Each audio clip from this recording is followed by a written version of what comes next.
Afternoon, everyone, and welcome to this next panel. We'll be talking about asset managers. The broad title is Beyond Market Neutral Asset Managers Proprietary Positions in Crypto. We've got a very interesting group of panelists, I think, at least. By the way, I'm Alun, and I write about markets for Reuters here in Hong Kong. We've been writing about crypto for a little while. On the panel, we've got Jason Lee, who's Managing Director Legal at Temasek, Irfan Ahmad, APAC Product Lead at State Street Digital, Alessio Quaglini, who's CEO of Hex Trust, and JD Péquignot, who's Head of OSL Digital Securities. Plan for this panel really is to start by a quick overview of where we are in the asset management space for crypto in Hong Kong, Asia more broadly. Then hoping to spend a little bit of time discussing the differences between being an asset manager in the crypto space from being an asset manager in the traditional space, which hopefully should sort of shed some light on the difficulties that traditional asset managers have expanding into crypto. And maybe on the other side of the coin, we'll look a little bit at what it means to be a crypto native company trying to expand into asset management, the broad asset management industry. And then we'll expand a little bit more broadly from that, and we'll see how it goes depending on time. But to begin with, I thought, and I'll ask each of the panelists to give a quick introduction to themselves when they start talking, just a few lines. No point me doing it. You know much more than I do about what you all do and what your companies do. But to begin with, I'll go to JD of OSL, just to if you could give us a quick overview of what the asset management space in crypto in Hong Kong, Asia's looking like at the moment. Is it even possible to give a general overview, or is that a ridiculous question? If you can, tell me what it's like. If you can't, tell me what it's. If you can't, tell me why it's a silly question. Sure. Thanks for having me today, and good afternoon.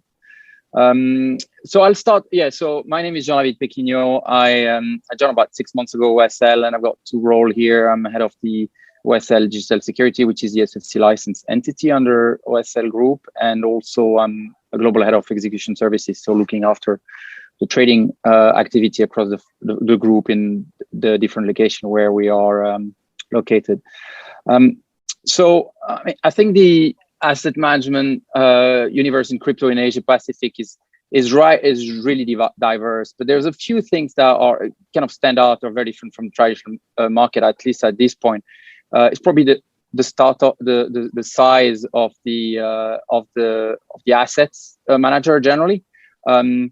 We've seen, a manager coming and launching with as little as, 10 or less million US dollar. And that's very, very rare in traditional markets to actually even be profitable or target a launch of this nature, or that can work really on a very short amount of time. But just the cost of running regulated asset manager in any jurisdiction, frankly, is just higher than that. So in the crypto space, I guess the fee base, the performance fees also that are targeted allow to probably operate on a slightly lower AUM.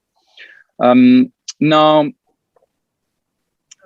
in terms of number of manager in Asia Pac, I would probably imagine that we currently have 100 plus manager.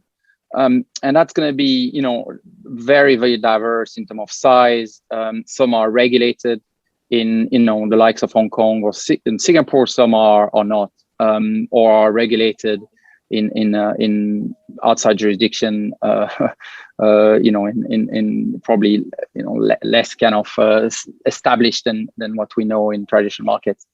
The other aspect I'd imagine is in terms of strategy that they're trading in.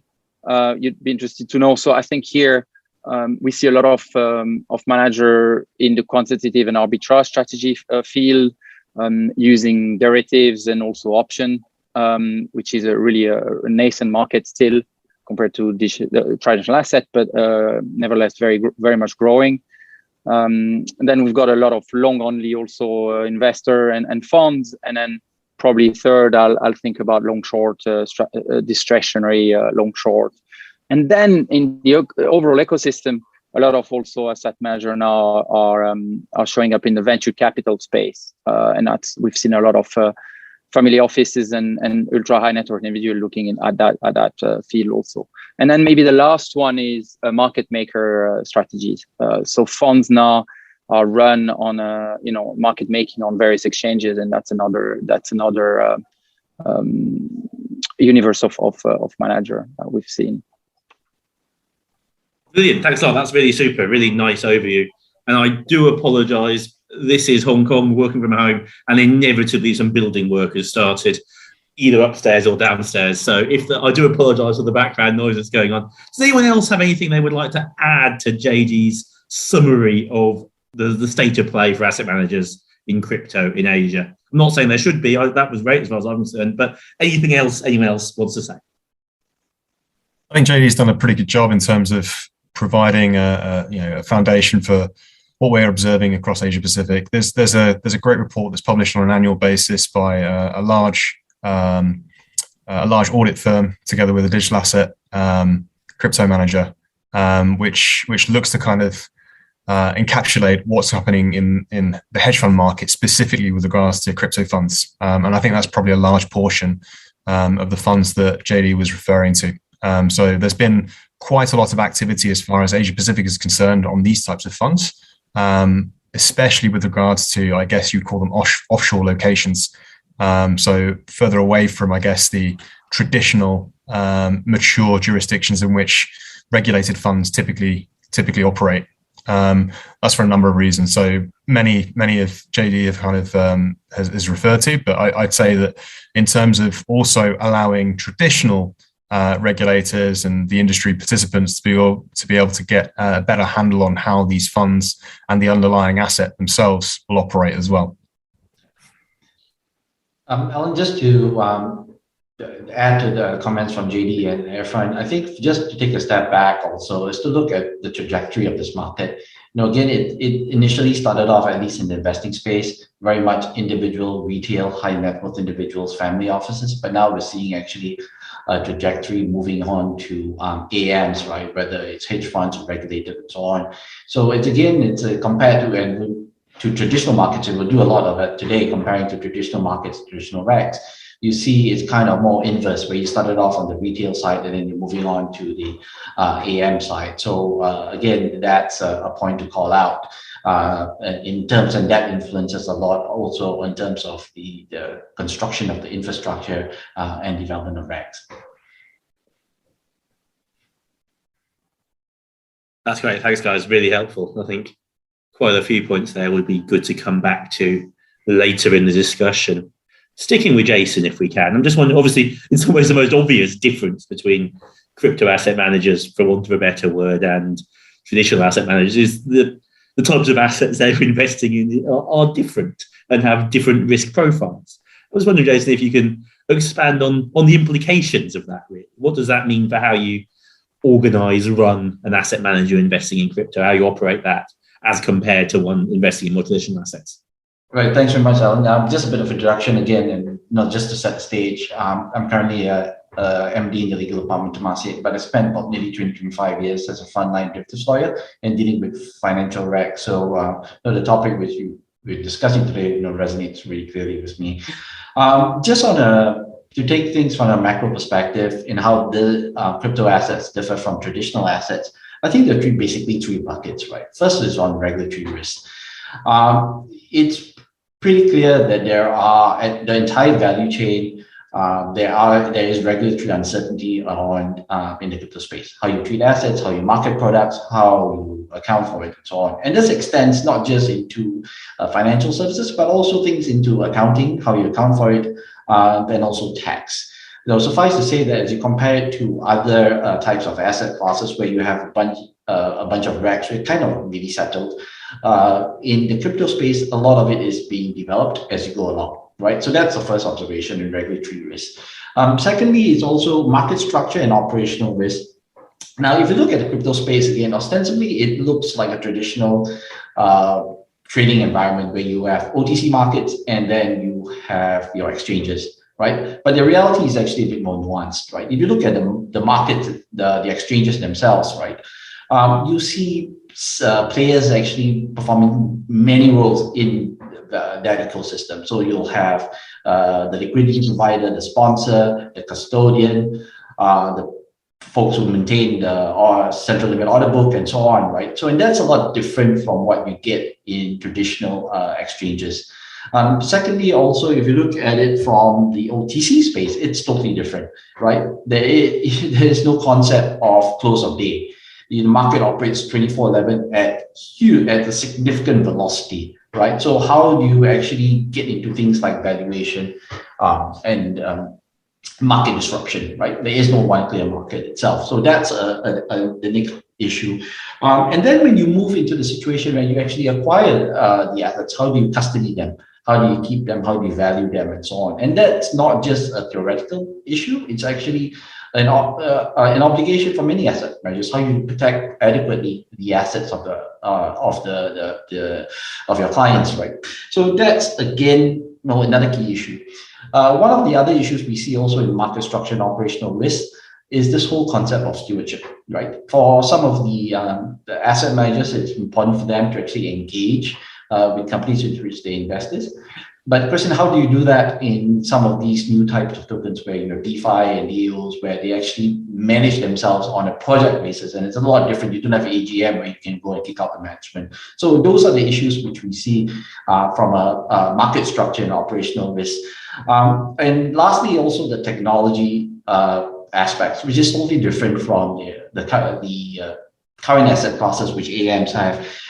If you look at it, you think about technology as an enabler of many of these asset classes. But for crypto, the technology is the asset, right? So it's a lot different. And what does that mean, actually? There were a couple of implications. One, you can alter or create assets at a different scale and pace as compared to some of the other asset classes, right? So, for example, if you look at commodities, right, you might add one or two exotic commodities, maybe rare earths and so on. But you can actually create assets in the crypto space pretty quickly. And then you have all the other things about, forks and so on, creating new assets. The other point about the technology risk for crypto is that some of the other issues that we generally see are actually heightened. For example, cyber risk and also data management. All these kind of things really have a technology lens to them, and become more apparent when you actually deal with crypto as an asset class. So to summarize again, Alun, I think there'll be three things. It's the reg risk, the market structure operational risk, and also the technology risk. And this creates a different risk profile for crypto assets compared to traditional assets. And also, just one last point, when we talk about crypto assets, that's actually sometimes a very shorthand on how we describe the assets. You could be talking about layer 1, layer 2 assets, it could be STOs, NFTs, or even gaming as a service, right? Or private or investments in companies that are involved in creating the blockchain, developing applications for Web 3.0. So it's a huge universe of investments when you talk about crypto. And so we just need to be careful in the terminology there. Brilliant. Thanks a lot. That's really helpful. And again, setting the scenes for several things I'm keen to come back to later. And in fact, setting the scene for the next point I wanted to raise, really, going to Alessio. Can you tell us very briefly about Hex Trust, and then tell us a little bit about how custody differs in the crypto space from traditional asset management space? Sure.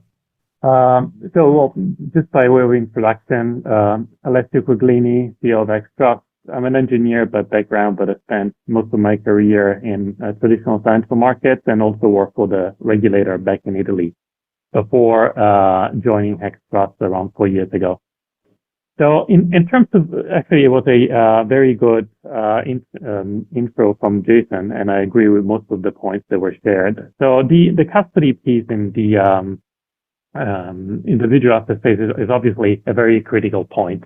It is very similar in the custody of traditional financial markets, where custodians take responsibility for securing, safekeeping clients' assets, and typically also offer additional financial services, including brokerage, financing, etc. They also provide ancillary services, for example, managing settlement, connectivity to different markets, providing support services, compliance, reporting, tax reporting, etc., etc. But there are also individual asset space, as Jason was mentioning, the technology is really the asset itself, if I got it correctly. So there's a lot of differences, and for this conversation, maybe we can really focus on three key aspects. And what I would like to highlight here is, first of all, the actual nature of the asset. It's a bearer asset, regardless of whether it's a cryptocurrency, a digital security, an NFT, right? So custody becomes even more critical, and the digital asset custodians are the ones that store the owner cryptographic private key, right? So not the assets themselves, but just the keys that control the assets. So if these keys are stolen, obviously the assets become unrecoverable, and there's no centralized entity that you can knock on the door to recover the assets. So hence all this attention in terms of security, in terms of governance, in terms of certification, in terms of regulations from different regulators to make sure that custodians do things in the right way, and by making mistakes that don't destroy the market itself. The second point that was highlighted by Jason is the proliferation of new asset types, right? In the traditional financial market, new assets are basically not being created at all, right? We've been trading and exchanging the same assets for decades now. And in the digital asset market, new assets are being created on a daily basis. We're talking about layer one that create all the new economies, the new universe. We're talking about layer two scaling solutions to scale the layer one. But we're talking also about new token standards. So it is unthinkable in today's world that a leading custodian would not be able to store assets in the form of NFT standards. Right? Everybody's talking about the metaverse. Obviously, you have to be able to support those token standards, and not only those, but the ones that kind of create combinations of NFTs and other types of token standards. So it's really proliferation of assets, a clear differentiating point for the digital asset custody. Thirdly, proliferation of service connectivity. In the traditional world, we have a developed infrastructure which has been working maybe inefficiently, but for many years, right? And the only innovations that we're discussing in the traditional financial world is, okay, are we moving from settlement from T plus 3 to T plus 2, or maybe from T plus 2 to T plus 1? That's the discussion of the last 20 years, right? And in this digital asset world, you have all these DeFi services that basically have to settle in T plus 0 and their global connectivity 24/7 that the custodian has to give access to the client.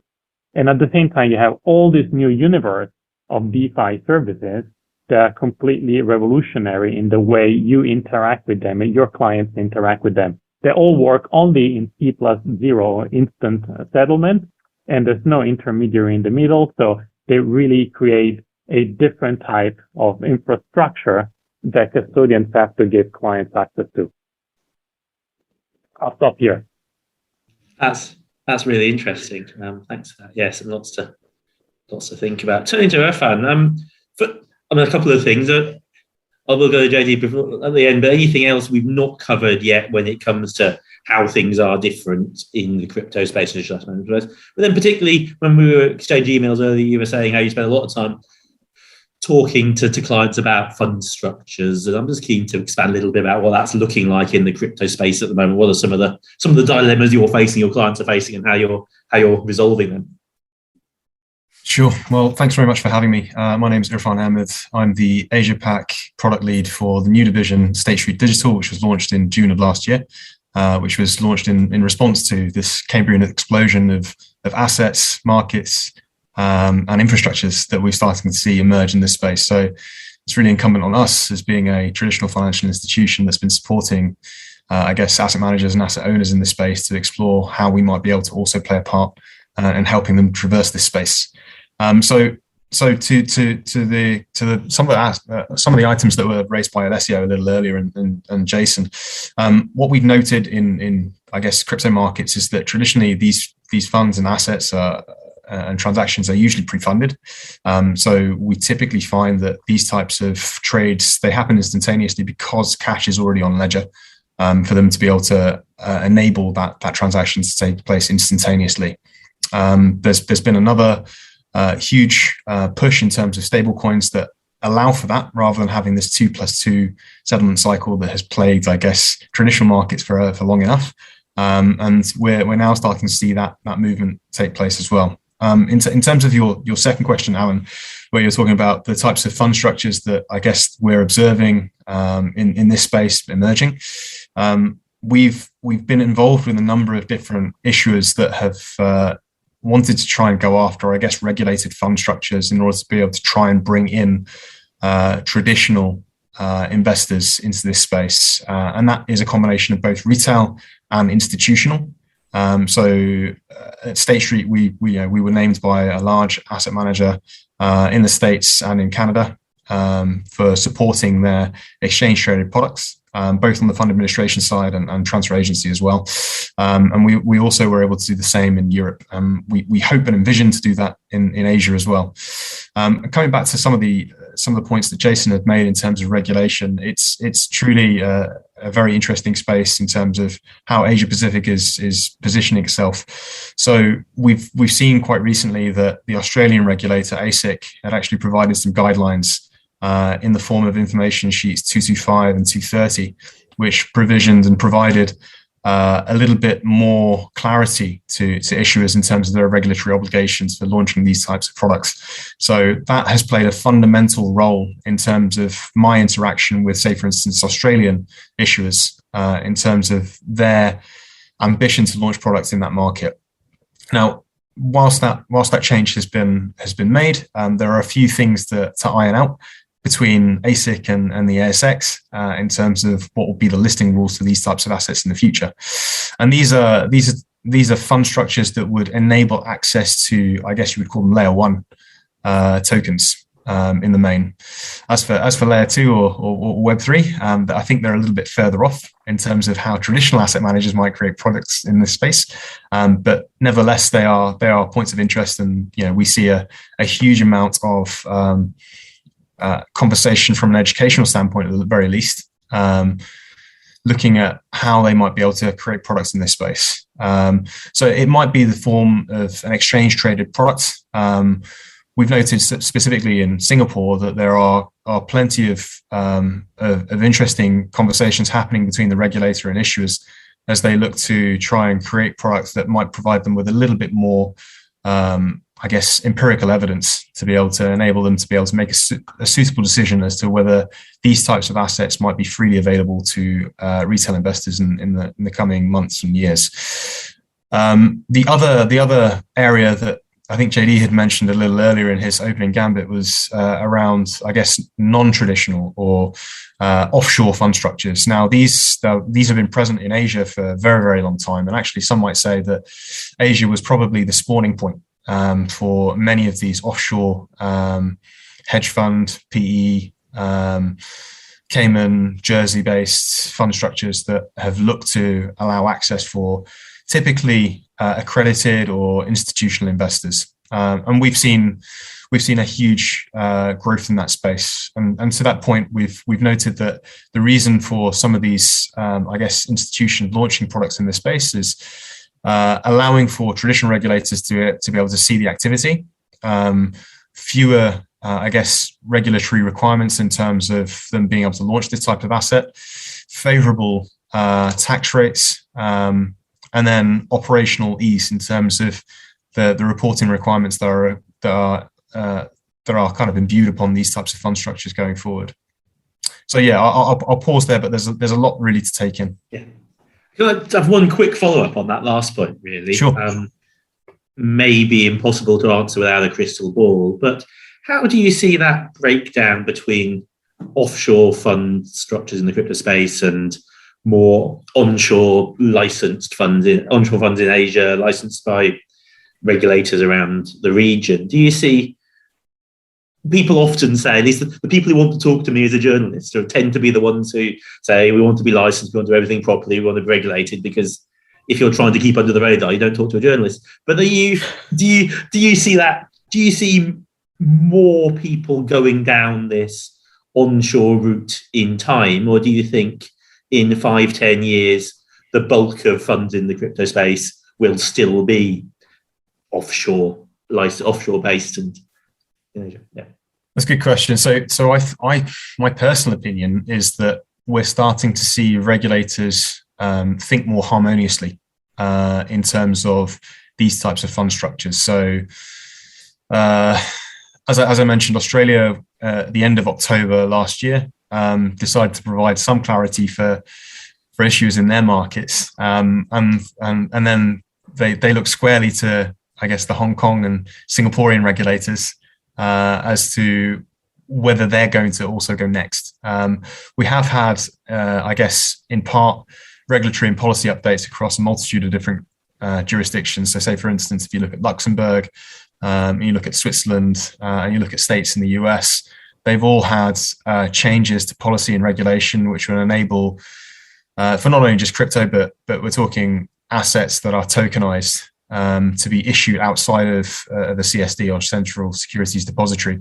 So these important aspects and these important, I guess, nods towards the underlying technology, which we've noted a couple of times today, will be, I think, fairly seismic in terms of the regulator's approach to other types of digital assets, such as crypto, such as Web2 or Layer 2 applications of these types of tokens or what have you. So I think that we're getting to the point where there's starting to be a little bit more harmony. There is, of course, plenty of discord, but we expect that over time, as regulators start to talk amongst themselves about how they handle this and how they provide the appropriate safeguards for underlying investors, both retail and institutional, I'm sure we'll start to see a few more jurisdictions step forward and allow for these type of regulated fund structures to become a little bit more synonymous with crypto and the like.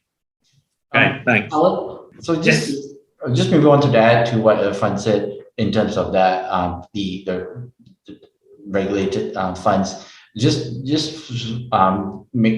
set the scene, right? There are always two components to the funds, right? There is the raising of capital and then the deployment. So from the reg perspective, it looks, we have to consider the both sides, how you raise capital for what purpose and how you deploy it in what sort of safe environment. So there are two elements there. There's a lot of stuff that's happening on both sides.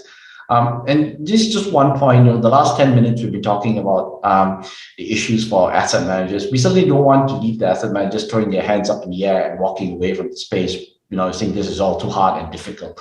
No, my suggestions for AMs that are looking to get into space are twofold. One, to do capacity building, both in terms of governance process, in terms of the middle, back office, front office, how you research, how you optimize your trading strategies, what's our OEMS and how you value and so on, and also custody as we're speaking. So it's actually to build up capacity. Now, people can do a kind of a layered approach where they might take long only positions, then they might go to synthetic exposure, go to regulated custodian before they do something more funky.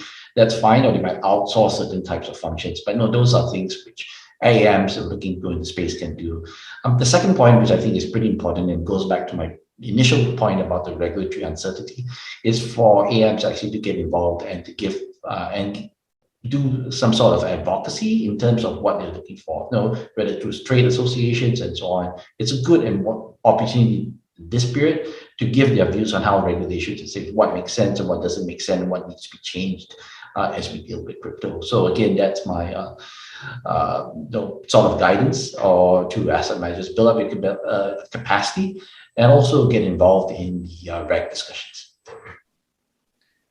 Great, thanks. Yes, an important clarification. I think inevitably on this panel, I'm going to be looking for the points of tension and the points of difficulty in the areas that people are having problems with, because that makes it a more interesting discussion. But coming back to where JD was at the beginning, we're into the triple figures now, probably in crypto funds in Asia. People are solving these problems. People are getting around, they are raising capital, they are deploying capital, and so they're not insoluble. And then sticking with JD, actually, anything on the trading side that's different? We've covered a few things actually already, but that's different when your asset management clients come to you, they want to put on the trade or anything really, or interactions with them. How is that different from what you're doing now to what you were doing back when you were working in traditional financial institutions? Yeah. Yeah, well, we touched on a lot of the challenges, the concerns already, and some or most of them are getting solved. Like we have in the ecosystem, we have a lot of participants proposing and suggesting solutions to solve for the challenges. But I think there are some still concerns around, even liquidity.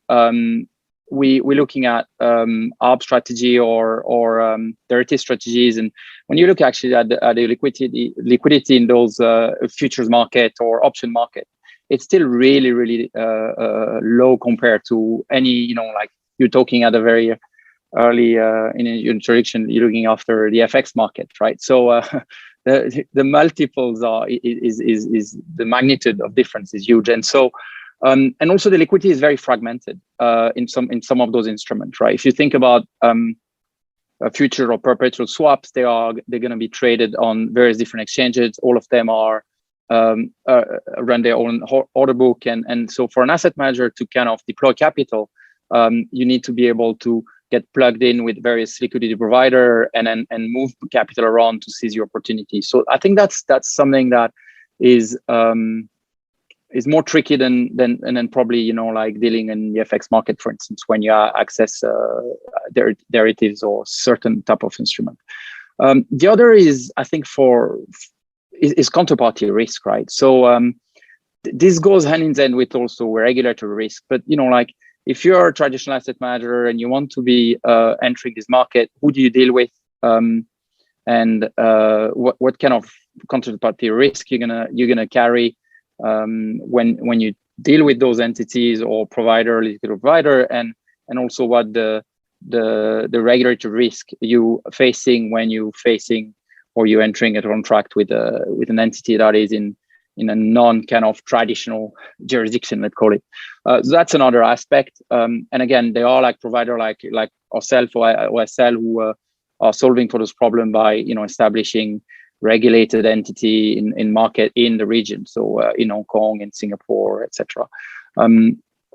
There's also challenges, I think, for traditional asset management, in particular around investment mandate, right? So we've seen a lot of traditional asset manager coming in and say, we're looking at the digital asset space, but our current investment mandate doesn't allow us to hold a token or coin directly, right? So they're looking then at how do they access via maybe derivative instrument, because they just can't in their kind of current mandate not hold directly a coin. So some will kind of launch a sub fund or fund separately to actually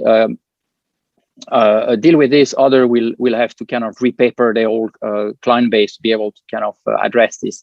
And then documentation is another thing, right? Like if you're talking about derivatives, it's still very also nascent. How you actually document the transaction you're entering. ISDA came out really late of 2021 with the some signals saying that they want to expand their derivatives kind of documentation framework to actually cover digital assets. So that's another aspect that is going in the right direction, but not quite there yet. We're talking about a lot of aspect. There's another probably that is also major for traditional asset managers, getting their head around how do they use fiat on and off ramp. It's not that easy to actually move capital from traditional fiat world into digital asset and vice versa.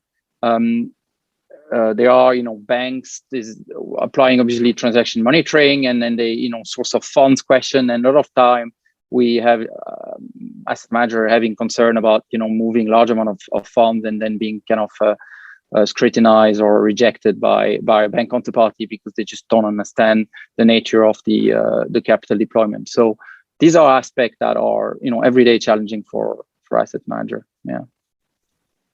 Really interesting. Thanks.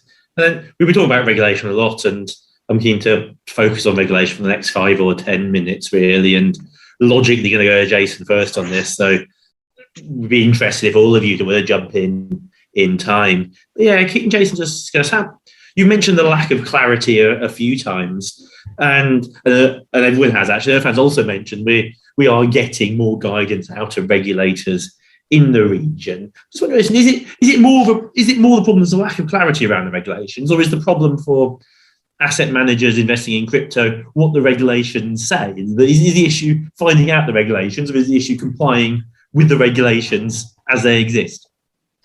I think there are two components to that, Alan, and I think the first is just to set the scene about why the regulations matter. If you look at AMs, again, many of them operate in the regulated space, right? Even if they don't, they actually manage third parties' money, which means that one, they actually have a fiduciary duty to their investees, right? And it's a lot different from if you're actually using your own money. So it's actually, first of all, they have a duty. So that itself translates into certain boundaries on how they make their risk assessments or risk tolerance. In how they operate. There are certain regulations, they have to approach it in a different way, as if they were doing a principal trade. So that's one concept, that they have fiduciary duties, right? And that influences how they approach things. The second bit is also the whole infrastructure, and I'll talk about at least the security side and maybe also the payments. The whole infrastructure around these rules was set up some years back, and it envisaged a different world.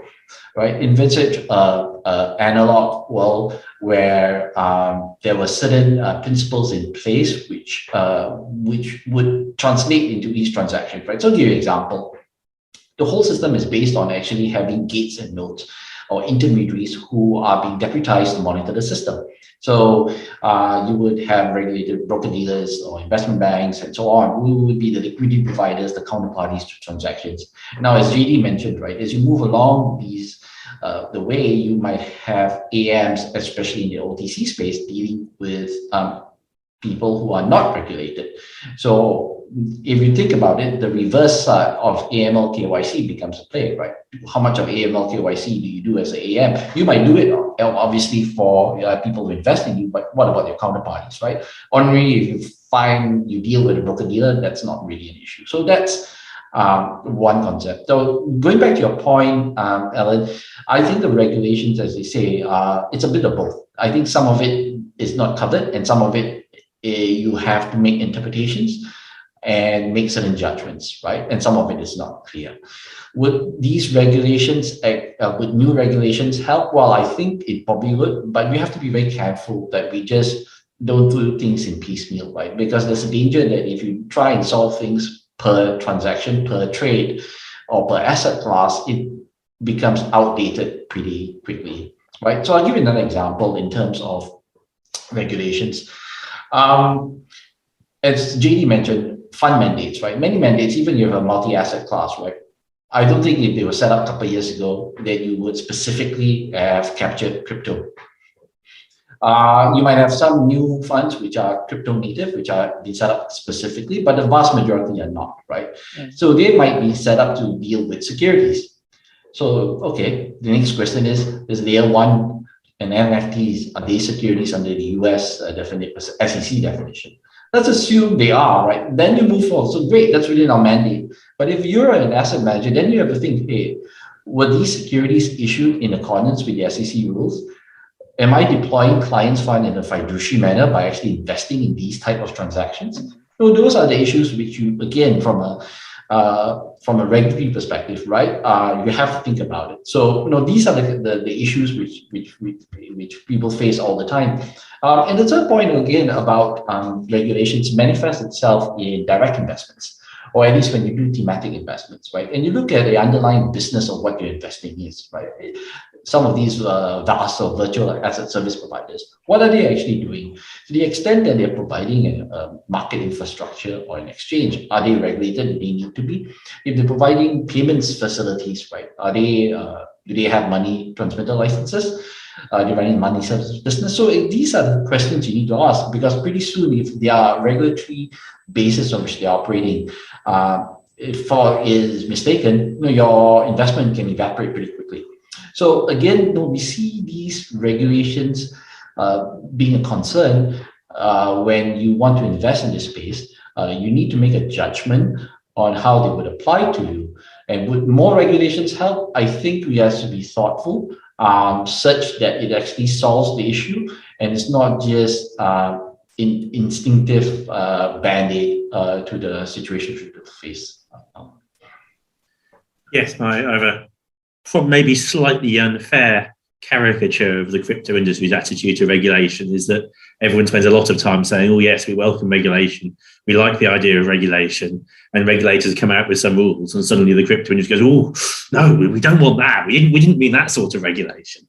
But maybe that's unfair. If anyone wants to defend the crypto industry against my aspersions, please feel free. Otherwise, I'll leave that hanging. I'll make a point there, Alan. In my view, as we progress and the market matures, actually, there's actually a case for crypto providers or those involved in the ecosystem actually to differentiate themselves, right?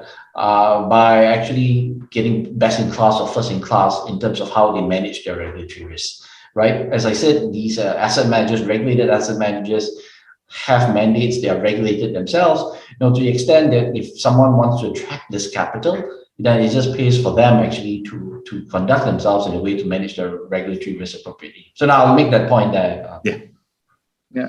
Maybe if I can add, yeah, I agree with all that. And they are now reg framework around the region that allow an asset manager to be fully regulated, able to market and their product in the region. If I think about Hong Kong, you can have a Type 9 license, you can have an uplift to invest more than 10% of your AUM in digital asset, and you can that's this within reach for everybody.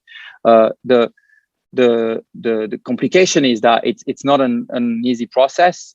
We have less than a handful of licensees right now, with an uplift in digital assets in Hong Kong. So it's there. There's extraordinary amount of kind of concern from some of the regulator in the region around investor protection, KYC, AML, transaction monitoring, and so it's not a light task to work within that framework. And then so that's why, to your earlier question, do we see a lot of new fund being launched within an Asian regulatory framework or still in kind of the overseas framework? And I think for now, we still see a lot coming up, with a Cayman fund or Guernsey or investment manager in BVI as opposed to maybe set up in Asia.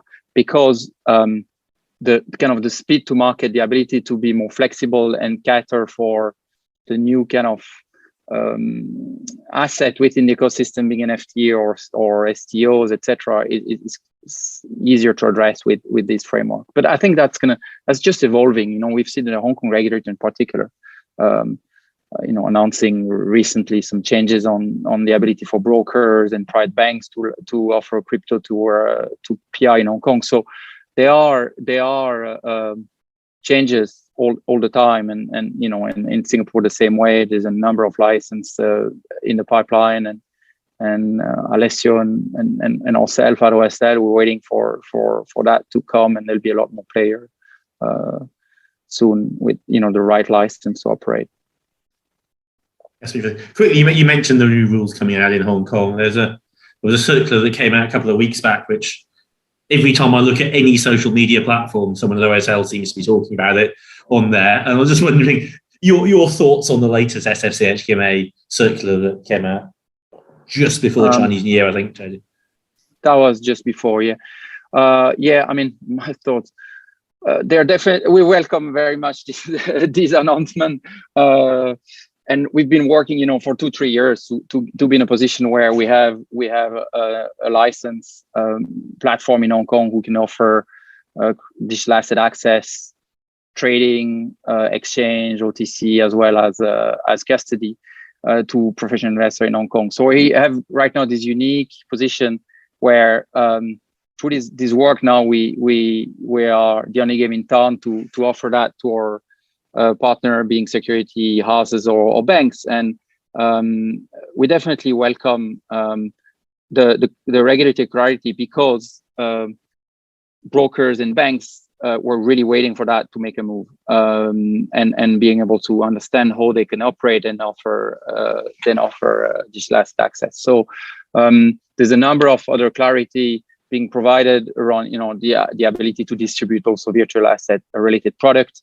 which are, being ETF or exchange traded fund of some matter, and that's also been welcomed by the industry generally. So it's just one step forward at the time. There'll be more. We know the HKMA is working on various other streams, but yeah, I mean, this is great, I think, for the marketplace in particular in Hong Kong. Cool, thanks. And then turning to Alessio, who I've been shamefully ignoring for the last few minutes. So thanks very much for being patient. And feel free to jump in and correct anything else I also said in the last few minutes. But you earlier, and we've all touched a little bit on the range of assets that we can sort of broadly call crypto assets. And Jason rightly said that we should think about this more than just, the layer ones. And at Hextrust, I know you do some work in a broader range of assets from the custody perspective, but also from in terms of what you're seeing your asset management clients doing. How do the slightly more exotic end of the crypto asset space affect everything we've been discussing so far, from the services you provide, but also what your clients are doing? Yeah. Okay. Thanks for this. So going back to JD's point, regulation is welcome, obviously, but I think we really have to be aware that there are so many moving parts that there's no single regulatory framework that allows you, as of today, to operate all lines of businesses across all underlyings in a profitable way. So there's a lot of arbitrage, regulatory arbitrage in the market, meaning that several players can operate without licenses, right? And obviously they end up being much more competitive than regulated platforms such as OSL, right?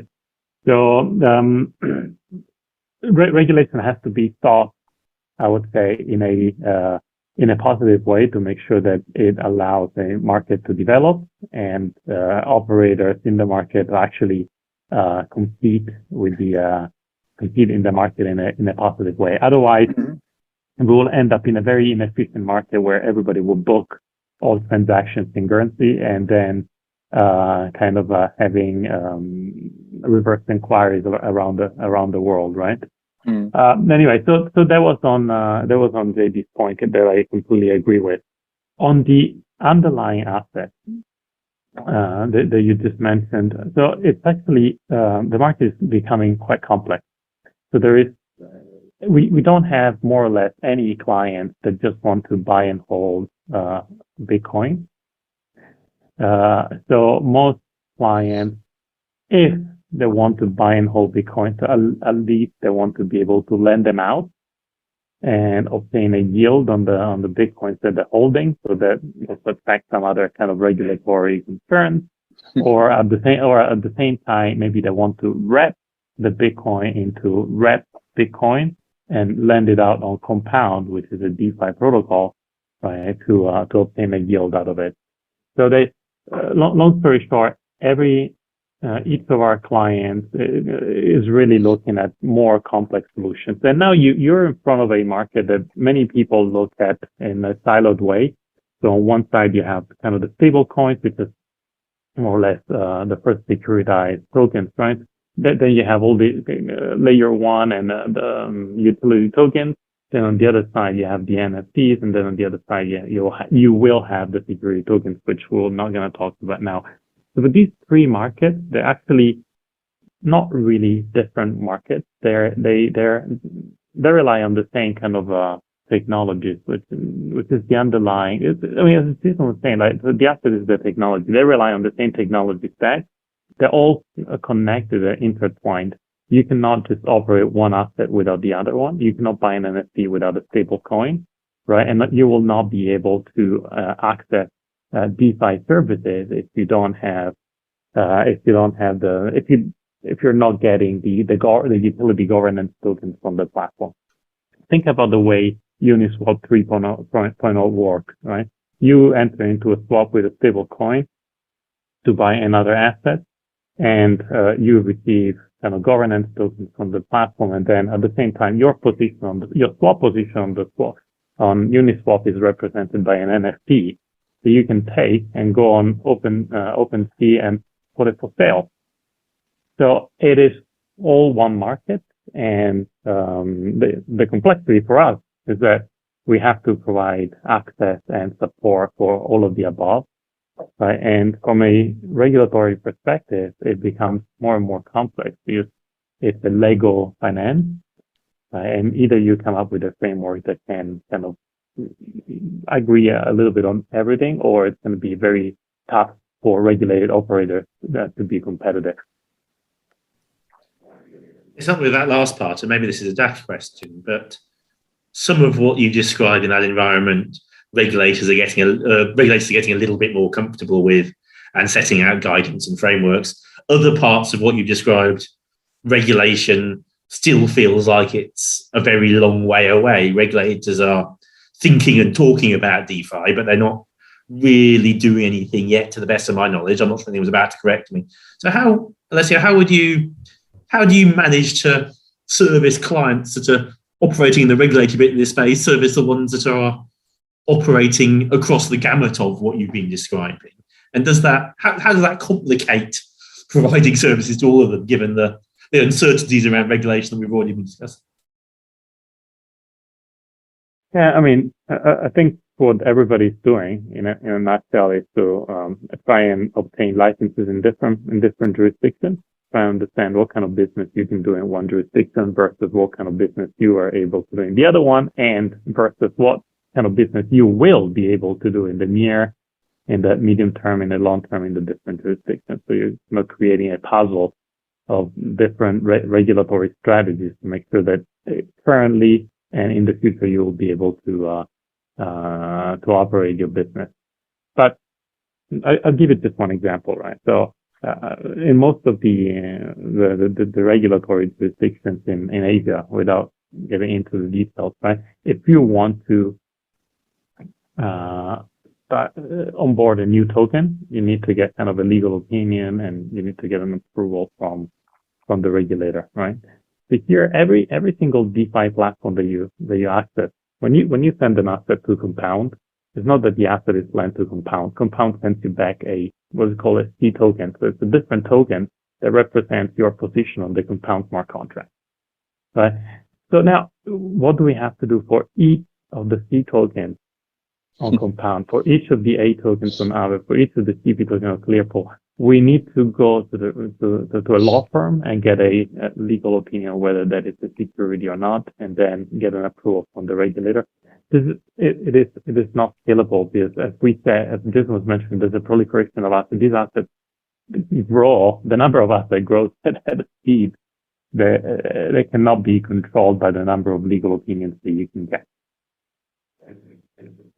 My head's already hurting, and you've only just started scratching the surface of that. So yes, there's lots going on there. Turning to Irfan, who also I've been rudely ignoring for a little while. He almost at the other end of the spectrum when it comes to complexity. Are some of the exchange traded products targeting retail type investors, things that on a good day I think I understand, and like what Alessio has just been talking about. But so far again, please correct me if I'm wrong, we've not had any exchange traded crypto related products in Asia. You touched on this a little bit earlier. Just wondering, any thoughts on why that is?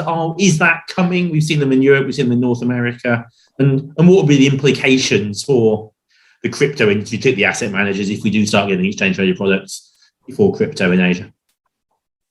Yeah, so you're correct.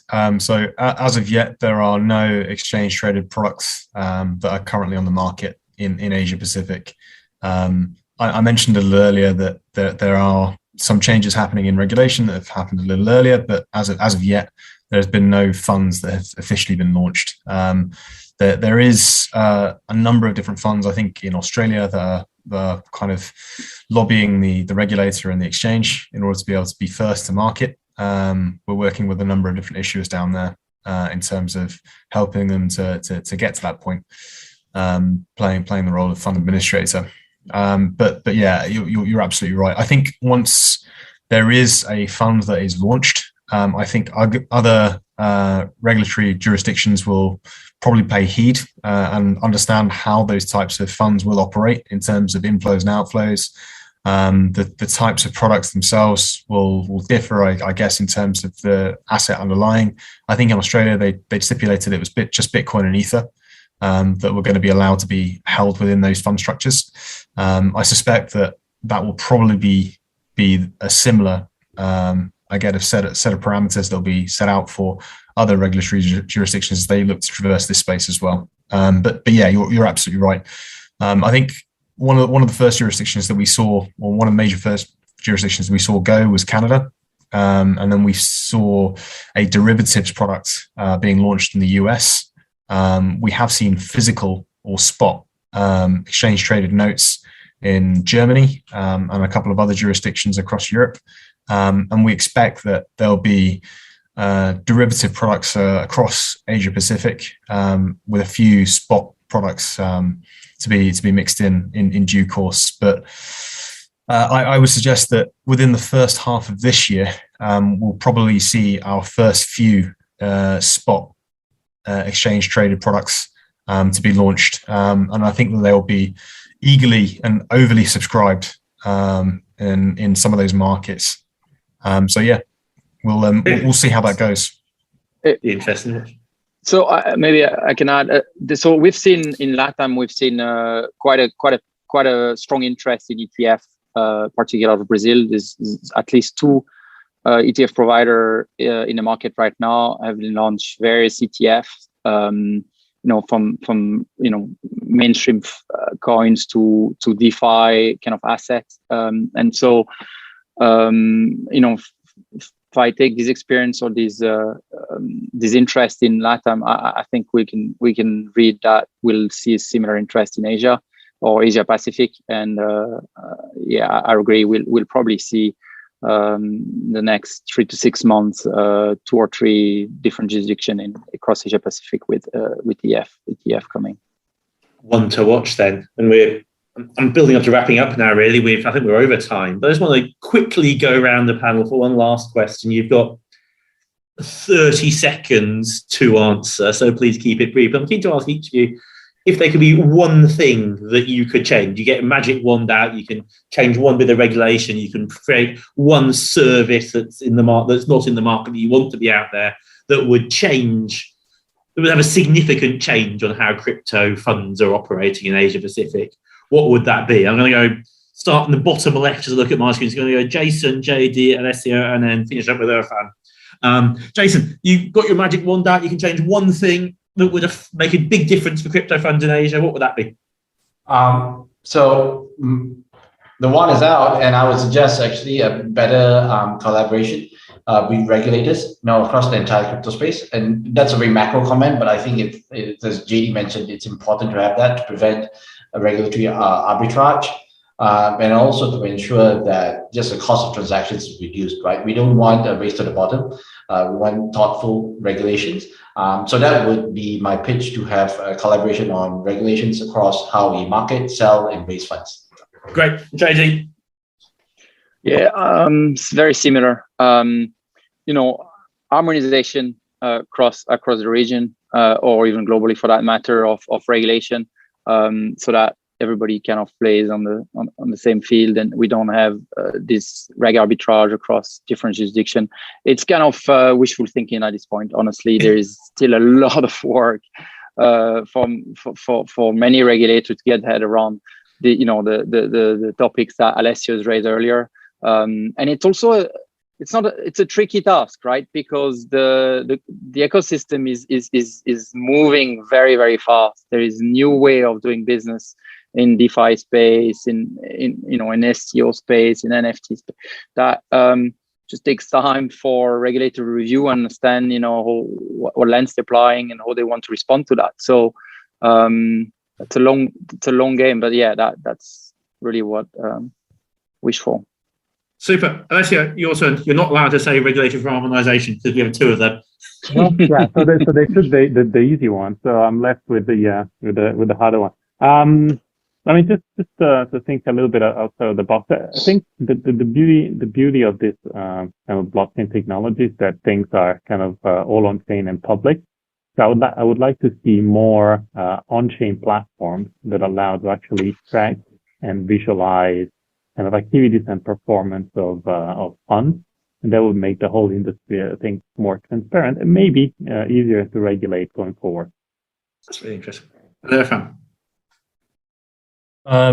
Standards, some common standards from accounting to definition of the actual asset itself. That would make our lives significantly easier, I think, as an industry. If we were to agree on token standards, accounting standards, standards around derivatives, that would make our lives significantly easier. But also it would make, I think, the industry step forward a lot more quickly into this space. Brilliant. Thank you very much, all four of you. I thought that was a really interesting discussion. I at least learned a huge amount from that. So thank you very much, and we'll leave it there.